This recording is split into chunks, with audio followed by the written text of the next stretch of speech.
শুভরাত্রি বন্ধুরা। চলো 2 লাইন শোনাই।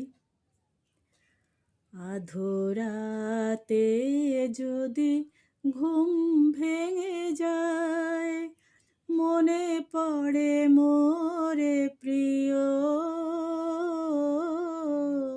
চাঁদ হয়ে রব আকাশের গায়ে, বাতায়ন খুলে দিও।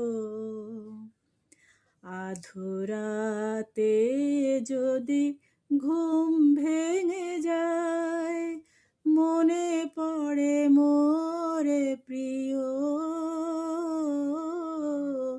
চাঁদ হয়ে রব আকাশের গায়ে, বাতায়ন খুলে দিও। এটুকু থাক। কেমন হয়েছে বলো। যদি একটুও ভালো লাগে তবে লাইক কমেন্ট করো।